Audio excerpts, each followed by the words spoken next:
அனைவருக்கும் வணக்கம். தமிழ்நாட்டில் பார்த்தீங்கன்னா ஒரு சிறப்பான ஒரு செயல் நடந்துட்டு இருக்குது. என்னன்னு பார்த்தீங்கன்னா, தேர்ந்தெடுத்து இப்போ ஒரு மாதம் கூட ஆகலை, சட்டமன்ற உறுப்பினராக தேர்ந்தெடுத்து அதுக்குள்ளேயே அதிமுகவை சேர்ந்த எம்எல்ஏக்கள் பதவி விலகிட்டாங்க.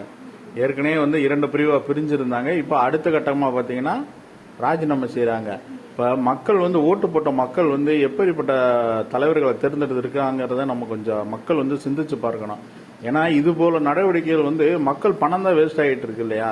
இப்போ 3 சட்டமன்ற தொகுதி போயிடுச்சு. ஏற்கனவே விஜய் அவர்கள் 2 சட்டமன்றத்தில் போட்டிட்டாங்க. அதில் 2லையும் ஜெயிச்சுட்டாங்க. அதில் 1 ராஜினாமா பண்ணிட்டாங்க. இப்போ அவங்க முதலமைச்சராக இருக்காங்க. அடுத்து பார்த்தீங்கன்னா இதே மாதிரி அதிமுகவை சேர்ந்த 3 எம்எல்ஏக்கள் தற்போது வரை ராஜினாமா பண்ணிருக்காங்க. மேலும் ஒரு சில எம்எல்ஏக்கள் ராஜினாமா செய்ய வாய்ப்பு இருப்பதாக கூறப்படுகிறது. இப்படியே போயிட்டு இருந்தா தமிழ்நாட்டு அரசியல் எந்த ஒரு இதுல போயிட்டு இருக்குன்னு நம்மளால சரியா கணிச்சு சொல்ல முடியாத ஒரு சூழ்நிலை.